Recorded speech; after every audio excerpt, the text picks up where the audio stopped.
தமிழ்நாட்டைச் சூழ்ந்துள்ள எஸ்ஐஆர் ஆபத்தினால் பல கோடி மக்களின் வாக்குரிமை கேள்விக்குறியாகியுள்ளதாக முதல்வர் மு.க.ஸ்டாலின் தெரிவித்துள்ளார். இதுகுறித்து அவர் தனது சமூக வலைதள பக்கத்தில் பதிவிட்டுள்ளார். நம் மக்களின் வாக்குரிமையை பாதுகாக்க திமுகவினர் கண்ணும் கருத்துமாக இருந்து மேற்கொள்ள வேண்டிய அவசர நடவடிக்கைகள் குறித்து கட்சியின் மாவட்ட செயலாளர்கள் கூட்டத்தில் அறிவுறுத்தல்கள் வழங்கியதாக அதில் ஸ்டாலின் குறிப்பிட்டுள்ளார். வரும் 11ஆம் தேதி கூட்டணி கட்சிகளோடு இணைந்து அனைத்து மாவட்ட தலைநகரங்களிலும் எஸ்ஐஆருக்கு எதிரான கண்டன ஆர்ப்பாட்டங்களை வெற்றிகரமாக நடத்த அறிவுறுத்தியதாக முதல்வர் பதிவிட்டுள்ளார். சிறப்பு தீவிர வாக்காளர் பட்டியல் திருத்தம் எனும் சதிவலையில் சிக்காமல் மக்களை காக்கும் பொறுப்பு திமுக நிர்வாகிகள் ஒவ்வொருவருக்கும் உள்ளது என்றும் அனைத்து வாக்குச்சாவடிகளிலும் கண்காணிப்பை பலப்படுத்தும் கடமையாற்றுவோம் என்றும் மு.க.ஸ்டாலின் பதிவிட்டுள்ளார்.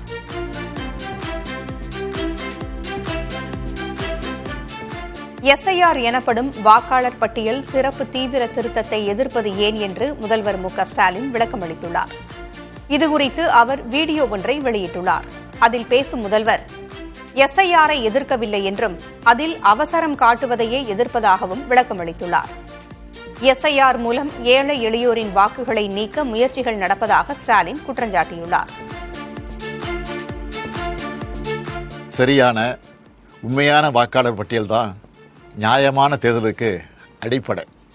எனவே வாக்காளர் பட்டியல் திருத்தம் செய்யப்படுறத நாம் எதிர்க்கலை.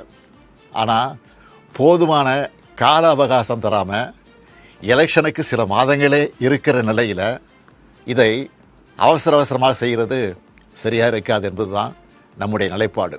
இந்த நிலையில் எதிர்க்கட்சிகளை சேர்ந்த சில அதிமேதாவிகள் இந்த எஸ்ஐஆர் பணியை நடைமுறைப்படுத்துவது மாநில அரசின் பணியாளர்கள்தான், அப்புறம் ஏன் திமுக எதிர்க்கணும்னு புரிதலற்ற உண்மைக்கு புறமான விவரங்களை வச்சு பேசுகிறாங்க.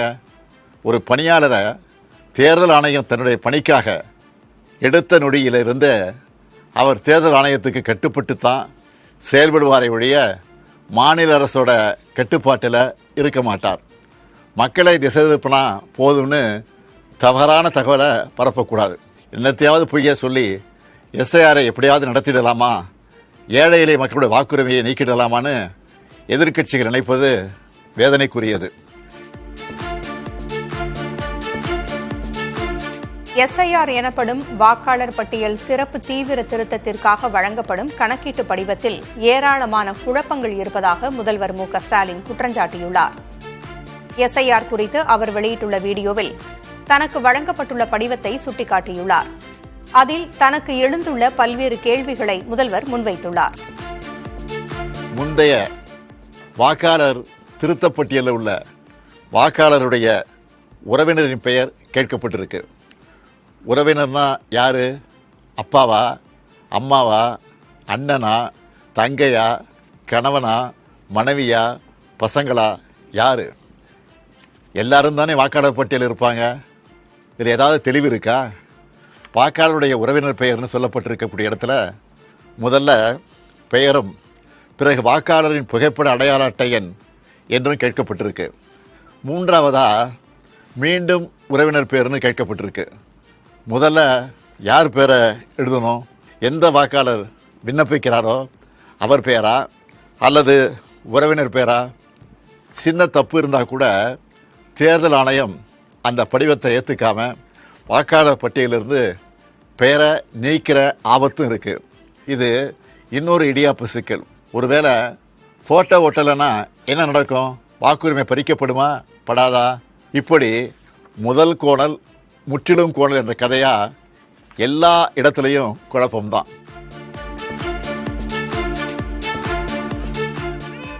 திமுக தலைவர் மு.க.ஸ்டாலின் கூட்டணியை மட்டுமே நம்பியிருப்பதாக அதிமுக பொதுச் செயலர் எடப்பாடி கே. பழனிசாமி தெரிவித்துள்ளார். சேலம் மாவட்டம் ஓமலூரில் நடைபெற்ற அதிமுக 54வது ஆண்டு தொடக்க விழா பொதுக்கூட்டத்தில் உரையாற்றிய அவர் முதல்வர் மு.க.ஸ்டாலினால் அதிமுகவை எதுவும் செய்ய முடியவில்லை என்று கூறினார். பெண்கள் பாதுகாப்பில் திமுக அரசு தோல்வியடைந்து விட்டது என்று கடுமையாக விமர்சித்த பழனிசாமி முழுநேர டிஜிபி நியமிக்கப்படாததற்கு காரணம் என்ன என்று கேள்வி எழுப்பினார். வட தமிழகம் மற்றும் அதை ஒட்டிய பகுதிகளுக்கு மேல் நிலவும் வளிமண்டல கீழடுக்கு சுழற்சி காரணமாக அடுத்த சில நாட்களுக்கு தமிழகம், புதுச்சேரி மற்றும் காரைக்காலில் இடி மின்னலோடு கூடிய மிதமான மழை பெய்யக்கூடும் என்று தெரிவிக்கப்பட்டுள்ளது. நெல்லை, தென்காசி, கன்னியாகுமரி மாவட்டங்களில் இன்று கனமழை பெய்ய வாய்ப்புள்ளதாக வானிலை ஆய்வு மையம் தெரிவித்துள்ளது.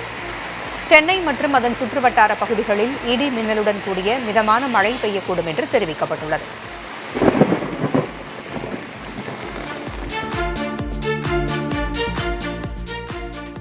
ரஜினி, கமல், அஜித், விஜய், சிவகார்த்திகேயன் போன்ற முன்னணி நடிகர்களின் சம்பளத்திற்கு தயாரிப்பாளர் சங்கம் கட்டுப்பாடுகள் விதித்துள்ளது. தமிழ் திரைப்பட தயாரிப்பாளர்கள் சங்க பொதுக்குழு சென்னையில் நடைபெற்றது. அதில் முன்னணி நடிகர்கள் தங்களது முழு சம்பளத்திற்கு பதிலாக படம் வியாபாரமாகும் தொகையில் பங்கு பெற்றுக் கொள்ள வேண்டும் என்ற தீர்மானம் நிறைவேற்றப்பட்டது. அதேபோல் முன்னணி நடிகர்கள் வெப் சீரிஸில் நடிப்பதை தவிர்க்க வேண்டும் என்றும், இதனை மீறினால் தயாரிப்பாளர்கள் சங்கம் ஒத்துழைப்பு வழங்கக்கூடாது உட்பட 23 தீர்மானங்கள் நிறைவேற்றப்பட்டன.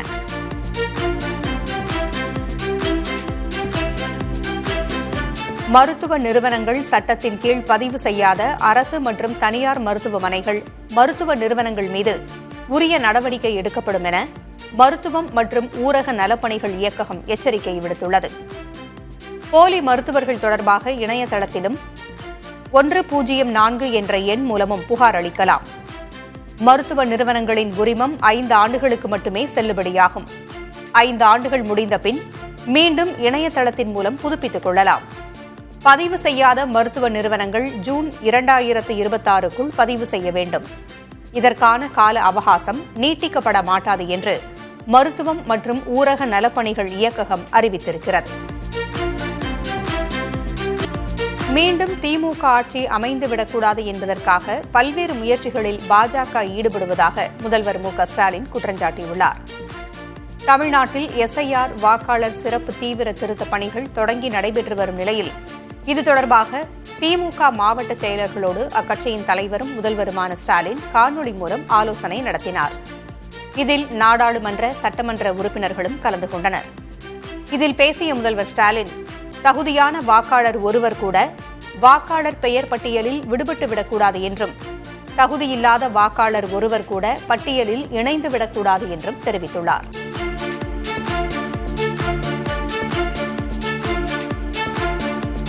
மற்றவர்களை பயமுறுத்தும் கட்சி திமுக என அதிமுக முன்னாள் அமைச்சர் ஆர்.பி. உதயகுமார் விமர்சித்துள்ளார். திமுக யாருக்கும் பயப்படாத கட்சி என்று முதல்வர் மு.க.ஸ்டாலின் பேசியதற்கு பதிலளிக்கும் வகையில் அவர் இவ்வாறு கூறியுள்ளார். இதுகுறித்து அவர் வெளியிட்டுள்ள வீடியோவில், திமுகவின் அறிவும் உழைப்பும் எங்களுக்கு தேவையில்லை என்று மக்கள் எண்ணுகிறார்கள் என்று தெரிவித்துள்ளார். அறிவும் உழைப்பும் நிச்சயமாக மன்னராட்சிக்கு, வாரிசு அரசியலுக்குத்தான் மகுடம் சூட்டியிருக்கிறது என்றும் குறிப்பிட்டுள்ளார். திமுக பயப்படும் கட்சி அல்ல என்று அமைச்சர்கள் கூறி வருகின்றார்கள். அவர்கள் சொல்வது 100% உண்மை. திமுக மற்றவர்களை பயமுறுத்தி பார்க்கும் கட்சியை தவிர பயப்படும் கட்சி அல்ல. 25 ஆண்டுகள் தான் ஆட்சியில் இருந்திருக்கிறது என்று சொன்னால் 50 ஆண்டுகள் உங்களை மக்கள் நிராகரித்திருக்கிறார்கள்.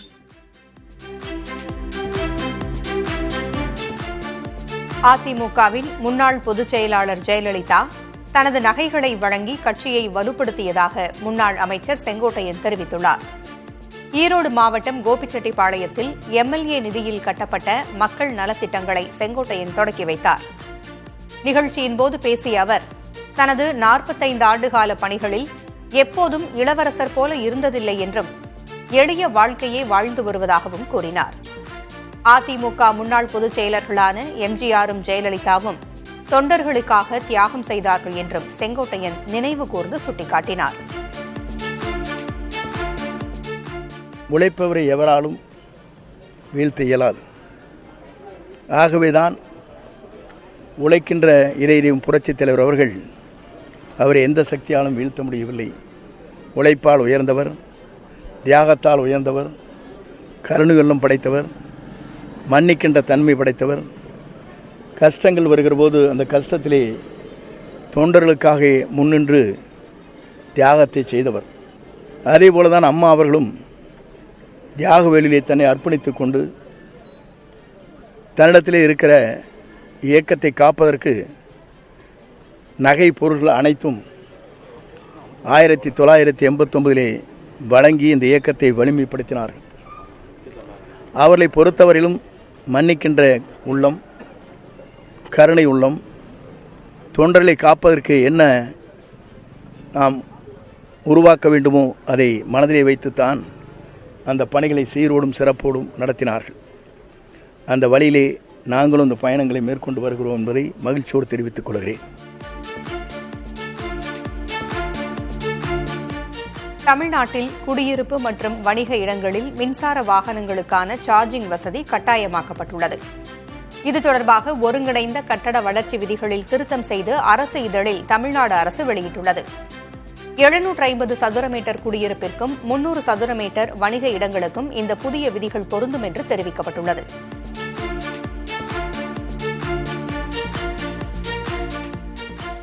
கொடைக்கானலில் பனிச்சாரல் காரணமாக அதீத குளிர் நிலவியது. பகலிலும் பனிமூட்டம் தாழ்வாக படர்ந்து பார்க்கும் இடமெல்லாம் ரம்மியமான காட்சியாக மாறியுள்ளது. வார இறுதி விடுமுறையை கொண்டாட வந்திருக்கும் சுற்றுலா பயணிகள் குளிர்ந்த காலநிலையை உற்சாகத்துடன் ரசித்து சுற்றுலா தலங்களை கண்டு ரசித்தனர்.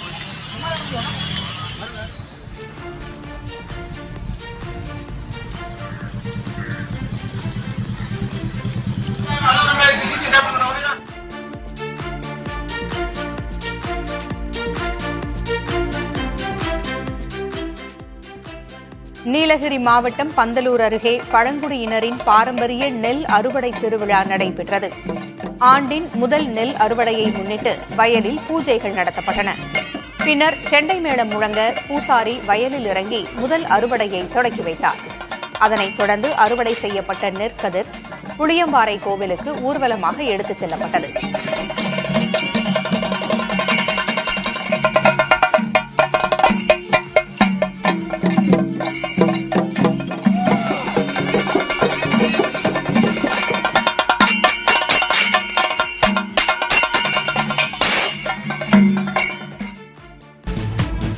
உத்தராகண்ட் மாநிலத்தில் 8,260 கோடி ரூபாய் மதிப்புள்ள அரசு திட்டங்களை பிரதமர் மோடி தொடங்கி வைத்தார். டேராடூனில் நடைபெற்ற நிகழ்ச்சியில் பேசிய பிரதமர் 2 லட்சம் கோடி ரூபாய் மதிப்பிலான கட்டமைப்பு திட்டங்கள் உத்தராகண்டில் நடைபெற்று வருவதாக கூறினார். 25 ஆண்டுகளுக்கு முன்பு உத்தராகண்ட் அரசின் பட்ஜெட் மதிப்பு 4000 கோடி ரூபாயாக இருந்ததாகவும் தற்போது அது 1 லட்சம் கோடி ரூபாயாக அதிகரித்துள்ளதாகவும் பிரதமர் தெரிவித்தார். உத்தரப்பிரதேசத்திலிருந்து பிரிக்கப்பட்டு 25 ஆண்டுகளுக்கு முன்பு இதே நாளில் உத்தராகண்ட் தனி மாநிலமானது குறிப்பிடத்தக்கது.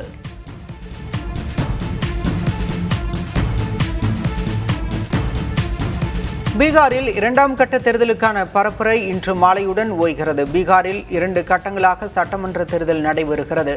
முதற்கட்ட தேர்தல் 6ஆம் தேதி நடைபெற்ற நிலையில் 2ஆம் கட்ட தேர்தல் வரும் 11ஆம் தேதி நடைபெறுகிறது. இதையொட்டி 2ஆம் கட்ட வாக்குப்பதிவு நடைபெறும் 20 மாவட்டங்களின் 122 தொகுதிகளிலும் அரசியல் கட்சிகளின் பரப்புரை இன்று மாலையுடன் நிறைவடைகிறது. பரப்புரைக்கு இன்று கடைசி நாள் என்பதால் பல்வேறு கட்சி தலைவர்களும் தீவிர வாக்கு சேகரிப்பில் ஈடுபடுவார்கள் என எதிர்பார்க்கப்படுகிறது. வாக்கு எண்ணிக்கை வரும் 14ஆம் தேதி நடைபெறுகிறது.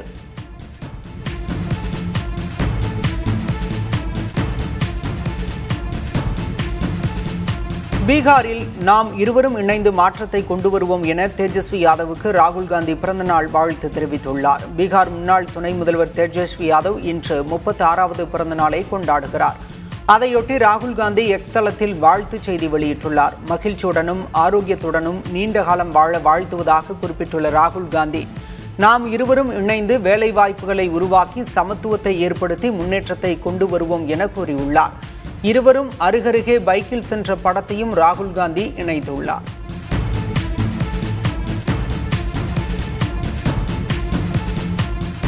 வாக்கு திருட்டு விவகாரத்தில் எங்கு சென்றாலும் மோடியும் அமித்ஷாவும் சிக்குவார்கள் என மக்களவை எதிர்க்கட்சித் தலைவர் ராகுல் காந்தி பேசியுள்ளார்.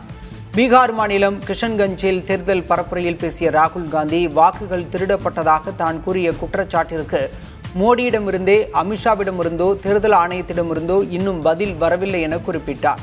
பீகாரில் மக்கள் ஒன்று திரண்டு வாக்கு திருட்டை தடுத்து நிறுத்தினால் ஆட்சி மாற்றம் 100% உறுதி என்றும் ராகுல் காந்தி பேசினார்.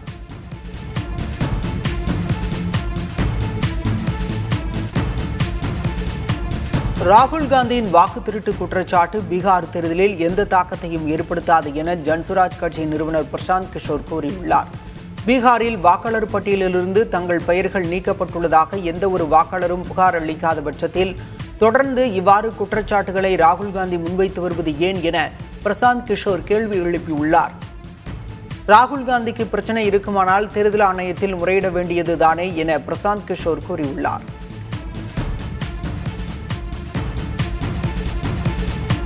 எல்கே அத்வானியின் அரசியல் பாரம்பரியம் முன்னாள் பிரதமர்கள் ஜவஹர்லால் நேரு, இந்திரா காந்திக்கு இணையானது என காங்கிரஸ் மூத்த தலைவர் சசி தரூர் புகழ்ந்துள்ளார்.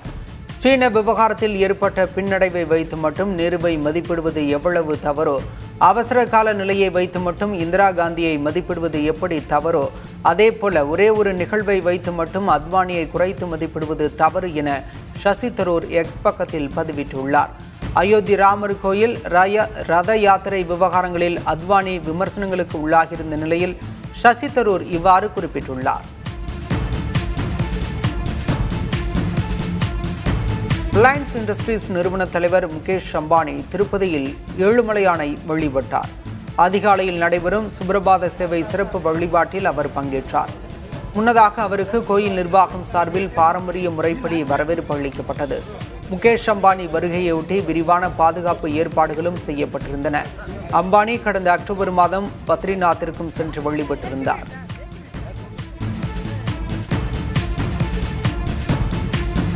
ரிலையன்ஸ் இண்டஸ்ட்ரீஸ் தலைவர் முகேஷ் அம்பானி குருவாயூர் கிருஷ்ணன் கோயிலில் வழிபட்டார்.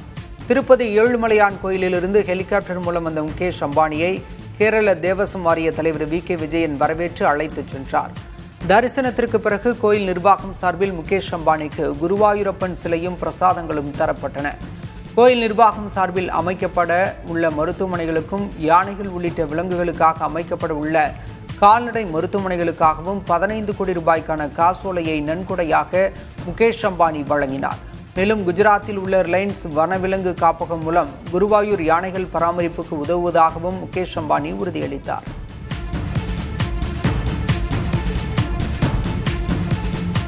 இந்தியாவுக்கு சீன விமான சேவைகள் 5 ஆண்டுகளுக்கு பிறகு இன்று தொடங்க உள்ளது. ஷாங்காயிலிருந்து டெல்லிக்கு சைனா ஈஸ்டர்ன் என்ற நிறுவனம் விமான சேவையை வழங்க உள்ளது. சீனாவுக்கு இந்தியா கடந்த 26ஆம் தேதி முதல் விமான சேவையை தொடங்கியது. இந்நிலையில் சீனாவும் இந்தியாவுக்கு விமானங்களை இயக்க உள்ளது. ஒரு நாள் விட்டு ஒரு நாள் இந்த விமான சேவை வழங்கப்பட உள்ளது. கொரோனா காரணமாகவும் எல்லை மோதல் காரணமாகவும் கடந்த 5 ஆண்டுகளாக இரு நாடுகளுக்கும் நேரடி விமான போக்குவரத்து இல்லாமல் இருந்தது.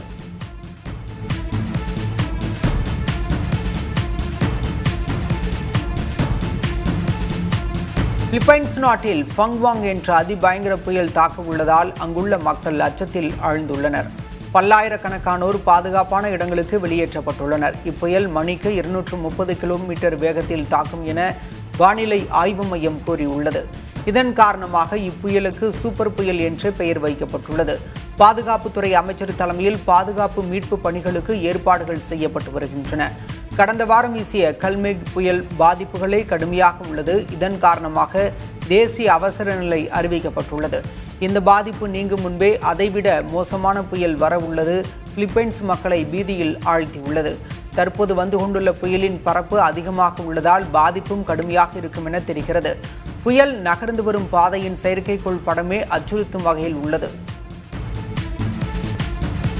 பாகிஸ்தானில் பாதுகாப்பு படைகளின் தலைமை தளபதி என்ற புதிய பதவி உருவாக்கப்பட உள்ளது. இதற்கான சட்ட திருத்தம் நாடாளுமன்றத்தில் கொண்டு வரப்பட்டுள்ளது. தற்போதைய ராணுவ தளபதி ஆசிம் முனிர் இம்மாத இறுதியுடன் ஓய்வு பெற உள்ளார். அவர் தொடர்ந்து ராணுவ பணியில் இருப்பதற்காக புதிய பதவி உருவாக்கப்பட உள்ளது. புதிதாக உருவாக உள்ள பதவி ராணுவ தளபதி பதவியை விட அதிகாரம் வாய்ந்ததாக இருக்கும் என்பது குறிப்பிடத்தக்கது. பாகிஸ்தானில் அரசை ராணுவ தளபதி ஆசிம் முனிர் தான் வழிநடத்தி வருகிறார் என்றும் ஏற்கனவே தகவல்கள் உள்ளன.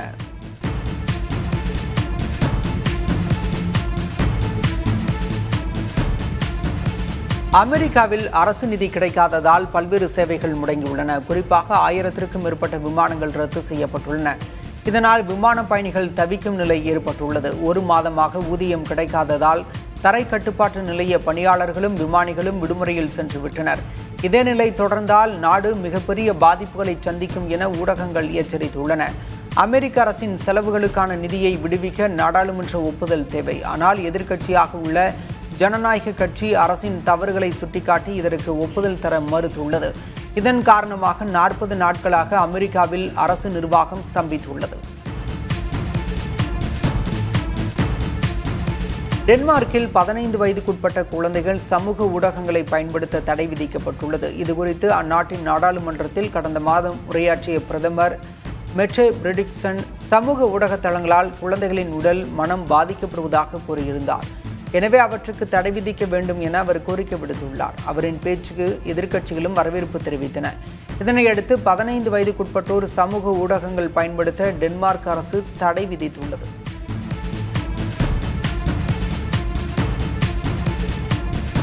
நியூசிலாந்து நாட்டில் காட்டுத்தீயால் 1100 ஹெக்டேர் வனப்பகுதி தீயில் கருகி சாம்பலாகியுள்ளது. தீயை கட்டுப்படுத்த சிறு ரக விமானங்கள், ஹெலிகாப்டர் மூலம் தீவிர முயற்சி நடைபெற்று வருகிறது.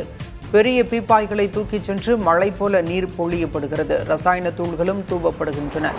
இத்தீயில் சிக்கி வன விலங்குகள் ஏராளமாக இறந்திருக்கலாம் என அஞ்சப்படுகிறது.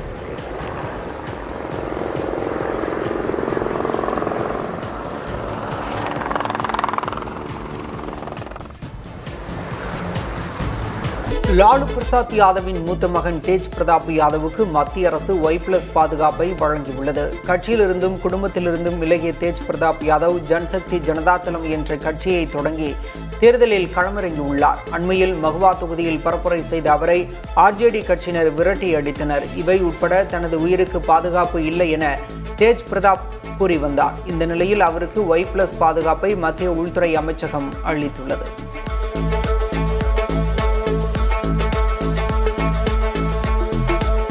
உத்தராகண்ட் மாநிலத்தில் 8260 கோடி ரூபாய் மதிப்புள்ள அரசு திட்டங்களை பிரதமர் மோடி தொடக்கி வைத்தார்.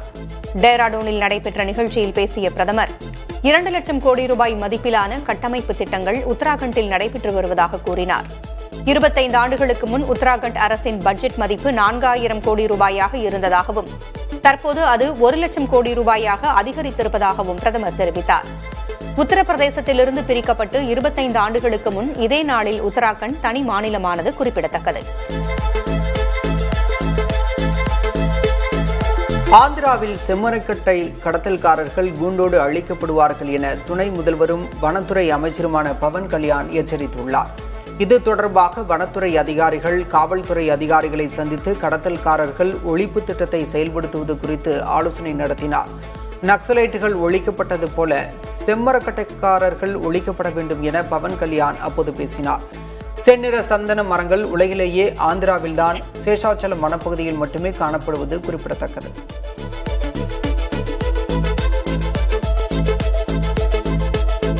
சமையல் எண்ணெயை 3 முறைக்கு மேல் மறுபயன்பாடு செய்யும் உணவு நிறுவனங்களுக்கு 1 லட்சம் ரூபாய் அபராதம் விதிக்கப்படும் என்று கேரள அரசு தெரிவித்துள்ளது. சமையல் எண்ணெயை மீண்டும் மீண்டும் பயன்படுத்தும் போது அவை புற்றுநோய், இதய நோய் உள்ளிட்ட பாதிப்புகளை ஏற்படுத்துவதாக கூறப்படுகிறது. இந்நிலையில் எண்ணெய் மறுபயன்பாடு தொடர்பான விதிகளை கேரள உணவு பாதுகாப்பு ஆணையரகம் வெளியிட்டுள்ளது.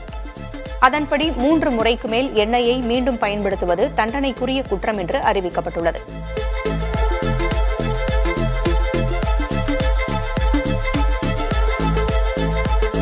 பயங்கரவாத தொடர்பு குற்றச்சாட்டில் கைதானவர் உள்ளிட்டோர் பெங்களூரு சிறையில் சொகுசாக வாழ்வதாக கூறி சிசிடிவி வீடியோ வெளியாகியுள்ளது. IS பயங்கரவாத அமைப்புக்கு ஆள் செலுத்ததாக கூறி கைது செய்யப்பட்ட ஜுகாஸ் ஷகில் மன்னா பல பெண்களை பாலியல் வன்கொடுமை செய்ததாக கைதான உமேஷ் ரெட்டி, தங்கம் கடத்தல் தொடர்பான வழக்கில் கைதான தருண் உள்ளிட்ட பலரும் செல்போன்களை பயன்படுத்துவது வீடியோ மூலம் தெரிய வந்துள்ளது. இது மாநில அரசுக்கு கடும் நெருக்கடியை ஏற்படுத்தியுள்ள நிலையில் புகார்கள் குறித்து அறிக்கை அளிக்க சிறை நிர்வாகத்திற்கு மாநில காவல்துறை உத்தரவிட்டுள்ளது.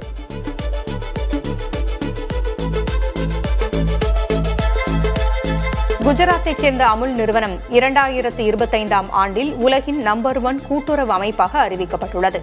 சர்வதேச கூட்டுறவு கூட்டணி என்ற அமைப்பும் ஐரோப்பிய கூட்டுறவு ஆராய்ச்சி அமைப்பும் இதற்கான அறிவிப்பை வெளியிட்டுள்ளன. இதற்காக அமுல் நிறுவனத்திற்கு பிரதமர் மோடியும் மத்திய உள்துறை மற்றும் கூட்டுறவுத்துறை அமைச்சர் அமித்ஷாவும் பாராட்டுகளை தெரிவித்துள்ளனர். குஜராத் மாநில கூட்டுறவு பால் விற்பனையாளர் கூட்டமைப்பு அமுல் என்ற பெயரில் தயாரிக்கும் பால் பொருட்கள் இந்தியாவின் புகழ்பெற்ற உணவுப் பொருள் பிராண்டாக திகழ்கிறது. தமிழ்நாட்டில் குடியிருப்பு மற்றும் வணிக இடங்களில் மின்சார வாகனங்களுக்கான சார்ஜிங் வசதி கட்டாயமாக்கப்பட்டுள்ளது. இது தொடர்பான ஒருங்கிணைந்த கட்டட வளர்ச்சி விதிகளில் திருத்தம் செய்து அரசு இதழில் தமிழ்நாடு அரசு வெளியிட்டுள்ளது. 750 சதுர மீட்டர் குடியிருப்பிற்கும் 300 சதுர மீட்டர் வணிக இடங்களுக்கும் இந்த புதிய விதிகள் பொருந்தும் என தெரிவிக்கப்பட்டுள்ளது.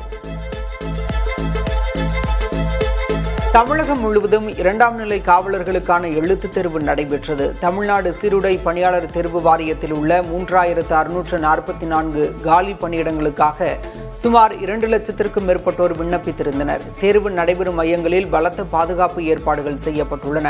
தேர்வில் முறைகேடுகளை தடுக்கும் நோக்கில் முதன்முறையாக இடது கை பெருவிரல் ரேகை சரிபார்ப்பு முறை அறிமுகப்படுத்தப்பட்டுள்ளது. மருத்துவ நிறுவனங்கள் சட்டத்தின் கீழ் பதிவு செய்யாத அரசு மற்றும் தனியார் மருத்துவமனைகள், மருத்துவ நிறுவனங்கள் மீது உரிய நடவடிக்கை எடுக்கப்படும் என்று மருத்துவ மற்றும் ஊரக நலப்பணிகள் இயக்ககம் எச்சரிக்கை விடுத்துள்ளது.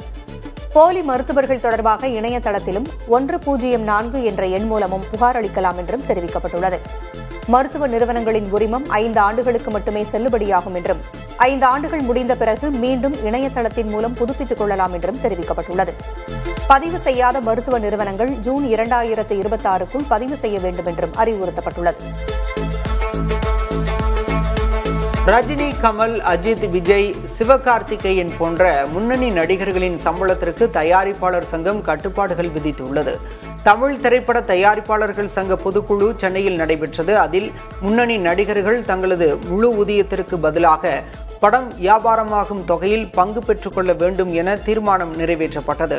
அதேபோல முன்னணி நடிகர்கள் வெப் சீரிஸில் நடிப்பதை தவிர்க்க வேண்டும் என்றும், இதனை மீறினால் தயாரிப்பாளர்கள் சங்கம் ஒத்துழைப்பு வழங்கக்கூடாது உட்பட 23 தீர்மானங்கள் நிறைவேற்றப்பட்டன. வார விடுமுறையை ஒட்டி தென்காசி மாவட்டம் குற்றாலம் அருவிகளில் சுற்றுலா பயணிகளின் கூட்டம் அலைமோதியது. லேசான சாரல் மழையுடன் இதமான சூழல் நிலவியதால் குற்றாலம் பிரதான அருவியில் தண்ணீர் வரத்து சீராக உள்ளது. சுற்றுலா பயணிகள் குடும்பத்துடன் உற்சாக குளியலில் ஈடுபட்டு அருவி கரையோரம் நின்று செல்ஃபி எடுத்து மகிழ்ந்தனர். பிரதான அருவி, ஐந்தருவி, சிற்றருவி மற்றும் புலியருவி உட்பட அனைத்து அருவிகளிலும் குளிக்க அனுமதி வழங்கப்பட்டுள்ளது.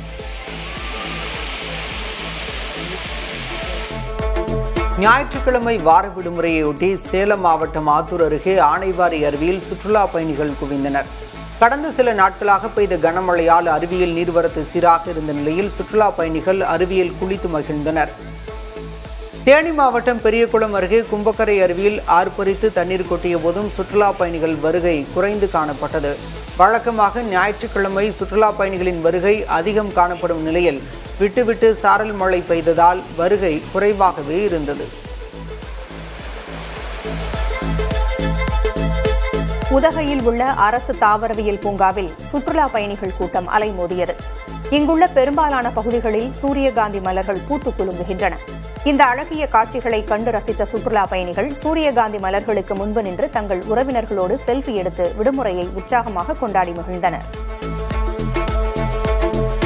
கேரளாவின் வரலாற்று சிறப்புமிக்க பிரம்மாண்டமான இடுக்கி அணையை சுற்றுலா பயணிகள் பார்வையிட வரும் 30ஆம் தேதி வரை அனுமதி அளிக்கப்பட்டுள்ளது. அணையில் நடைபயண சுற்றுலாவுக்கான அனுமதி சீட்டை கேரள நீர்வளத்துறை அமைச்சர் ரோஷி அகஸ்டின் சுற்றுலா பயணிகளுக்கு வழங்கி தொடங்கி வைத்தார். தினமும் 3750 பேர் அணையை பார்வையிட அனுமதிக்கப்படுகின்றனர். ஏற்கனவே ஓணம் கொண்டாட்டத்தின் ஒரு பகுதியாக கடந்த செப்டம்பர் மாதத்திலிருந்து சுற்றுலா பயணிகளுக்கு அனுமதி அளிக்கப்பட்டது. கொடைக்கானலின் பனிச்சாரல் காரணமாக அதீத குளிர் நிலவியது. பகலிலும் பனிமூட்டம் தாழ்வாக படர்ந்து பார்க்கும் இடமெல்லாம் ரம்மியமான காட்சியாக மாறியுள்ளது. வார இறுதி விடுமுறையை கொண்டாட வந்திருக்கும் சுற்றுலா பயணிகள் குளிர்ந்த காலநிலையை உற்சாகத்துடன் ரசித்து சுற்றுலா தலங்களை கண்டுகளித்தனர். மேற்கு தொடர்ச்சி மலைப்பகுதிகளில் பெய்த தொடர் மழை காரணமாக தேனியில் 3 மாதங்களாக வறண்டு கிடந்த யானை கஜம் அருவியில் மீண்டும் நீர்வரத்து தொடங்கியுள்ளது. இதனால் உப்புத்துறை, ஆட்டுப்பாறை உட்பட 10க்கும் மேற்பட்ட மலை கிராமங்களில் நிலவி வந்த குடிநீர் தட்டுப்பாடு நீங்கும் அபாயம் உள்ளதாக அப்பகுதி மக்கள் மகிழ்ச்சி தெரிவித்துள்ளனர்.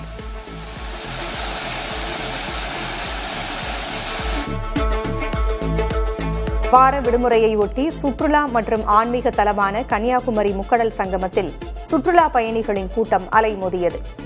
அதிகாலை முதலே திரண்ட மக்கள் சூரிய உதயத்தை காண ஆர்வம் காட்டினர். ஆனால் மேகமூட்டம் இருந்ததால் சூரிய உதயத்தை காண முடியவில்லை. இருப்பினும் சுற்றுலா பயணிகள் கடற்கரையில் அமர்ந்து இயற்கை அழகையும், கடலுக்குள் அமைந்துள்ள விவேகானந்தர் நினைவு மண்டபம், திருவள்ளுவர் சிலை, கண்ணாடி பாலம் போன்றவற்றையும் ரசித்து புகைப்படம் எடுத்துக் கொண்டனர்.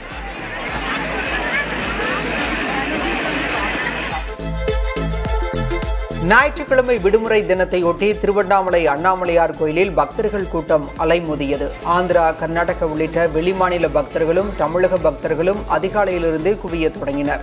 இதனால் இலவச தரிசன வரிசையில் வந்த பக்தர்கள் சுமார் 6 மணி நேரம் நீண்ட வரிசையில் காத்திருந்து அண்ணாமலையாரை மற்றும் உண்ணாமலை அம்மனை தரிசனம் செய்தனர். பக்தர்கள் காத்திருக்கும் வேளையில் கோயில் நிர்வாகம் சார்பில் குடிநீர், நீர்மோர் மற்றும் பிஸ்கட் வழங்கப்பட்டன. விடுமுறை தினத்தை ஒட்டி திருச்செந்தூர் முருகன் கோவிலில் பக்தர்கள் கூட்டம் அலைமோதியது. அதிகாலை முதலே குவிந்த பக்தர்கள் கடலில் புனித நீராடி நாழி கிணற்றில் குளித்த பிறகு பொது தரிசனம் மற்றும் கட்டண தரிசன வரிசைகளில் நீண்ட நேரம் காத்திருந்தனர். சுமார் 4 மணி நேரத்திற்கு மேலாக குடும்பத்துடன் காத்திருந்து வழிபட்டனர். இதனிடையே கோயில் முன்பு உள்ள கடல் சுமார் 100 அடிக்கு உள்வாங்கி காணப்படுகிறது.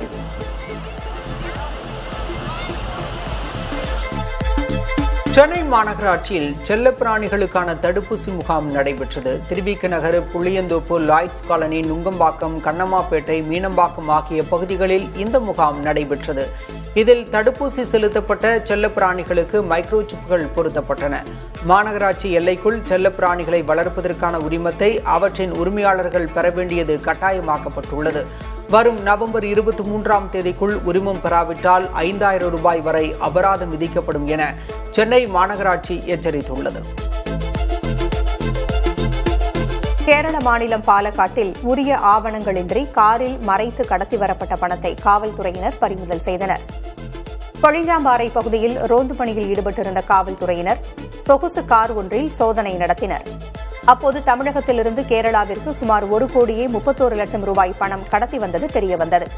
இதையடுத்து கடத்தலுக்கு பயன்படுத்திய கார் மற்றும் ரொக்கத்தை பறிமுதல் செய்த காவல்துறையினர் வழக்கு பதிந்து விசாரணை மேற்கொண்டு வருகின்றனர்.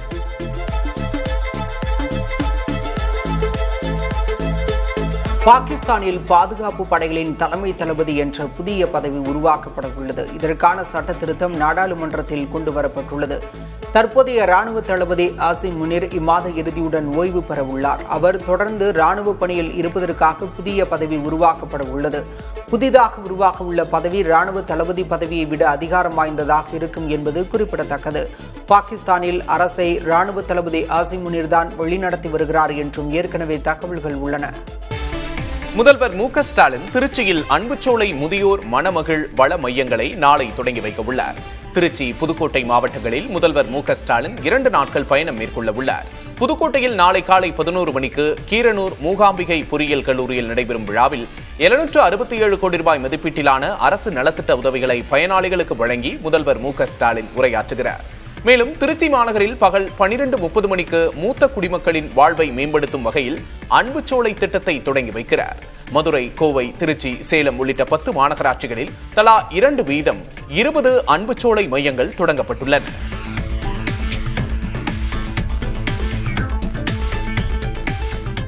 மற்றவர்களை பயமுறுத்தும் கட்சி திமுக என அதிமுக முன்னாள் அமைச்சர் ஆர்.பி. உதயகுமார் விமர்சித்துள்ளார். திமுக யாருக்கும் பயப்படாத கட்சி என முதல்வர் மு.க. ஸ்டாலின் பேசியிருப்பதற்கு பதிலளிக்கும் வகையில் அவர் இவ்வாறு கூறியுள்ளார். இதுகுறித்து அவர் வெளியிட்டுள்ள வீடியோவில் திமுகவின் அறிவும் உழைப்பும் எங்களுக்கு தேவையில்லை என்று மக்கள் எண்ணுகிறார்கள் என்று தெரிவித்துள்ளார். அறிவும் உழைப்பும் நிச்சயமாக மன்னராட்சிக்கு வாரிசு அரசியலுக்காகத்தான் மகுடம் சூட்டி இருக்கிறது என்றும் குறிப்பிட்டுள்ளார்.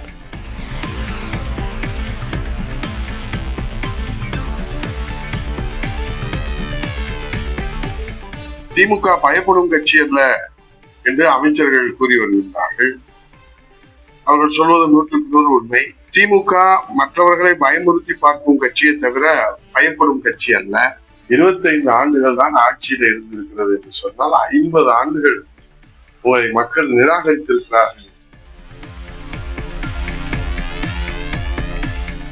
வடகிழக்கு மாநிலங்களின் பிராந்திய கட்சிகள் இணைந்து ஒரே கட்சியாக செயல்பட உள்ளதாக தகவல் வெளியாகியுள்ளது. மேகாலயா முதல்வர் கான்ராட் கே சங்மாவின் தேசிய மக்கள் கட்சி, திரிபுராவின் பிரத்யோத் தேவ் பர்மாவின் திப்ரா மோக்தா கட்சி, முன்னாள் காங்கிரஸ் தலைவர் டேனியலின் மக்கள் கட்சி மற்றும் நாகாலாந்தின் முன்னாள் பாஜக பேச்சாளர் எமோனுலுமோ கிகான் ஆகியோர் இணைந்து புதிய அமைப்பை உருவாக்கியுள்ளனர். இதுகுறித்து பேசிய கான்ராட் சங்மா, செயல் திட்டம், கொள்கை குறித்து 45 நாட்களில் முடிவு செய்யப்படும் என்றார்.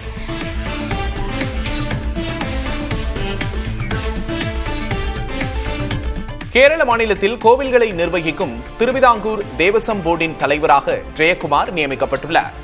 IAS அதிகாரியான இவர் கேரள அரசின் தலைமைச் செயலாளராக இருந்தவராவார். சபரிமலையில் தங்கம் காணாமல் போன விவகாரம் பெரும் சர்ச்சையை ஏற்படுத்தியுள்ள நிலையில் இந்நடவடிக்கை கவனம் பெறுகிறது. அரசின் இம்முடிவை காங்கிரஸ், பாரதிய ஜனதா கட்சி ஆகியவை வரவேற்றுள்ளன. சபரிமலை தங்க நகை விவகாரத்தில் திருவாங்கூர் தேவசம் வாரியத்தின் முன்னாள் தலைவர் மீதும் வழக்கு பதிவு செய்யப்பட்டுள்ளது குறிப்பிடத்தக்கது. குஜராத்தில் பருவம் தவறி பெய்த மழையால் பாதிக்கப்பட்ட விவசாயிகளுக்கு அந்த மாநில அரசு அறிவித்த 10,000 கோடி ரூபாய் உதவித்தொகை திட்டம் பாஜகவின் துணை அமைப்புகளுக்கிடையே கொந்தளிப்பை ஏற்படுத்தியுள்ளது. இதுகுறித்து பேசியுள்ள RSSின் பாரதிய கிசான் சங் அமைப்பின் மாநில பொதுச் செயலாளர் RK பாட்டீல், எந்த அடிப்படையில் சேதத்திற்கான மதிப்பீடு கணக்கிடப்படுகிறது என்பதில் தெளிவில்லை என கூறியுள்ளார். விவசாயிகளுக்கு நேரிட்டுள்ள உண்மையான இழப்பை ஈடு செய்யும் வகையில் நிவாரண உதவி இல்லை என்றும் குற்றம் சாட்டியுள்ளார். இந்த நிலையில் இந்த இழப்பீடு திட்டத்திற்கு எதிர்ப்பு தெரிவித்து பாஜகவின் உள்ளூர் தலைவர் சேத்தன் மலானி தமது கட்சி பொறுப்புகளில் இருந்து விலகியுள்ளார்.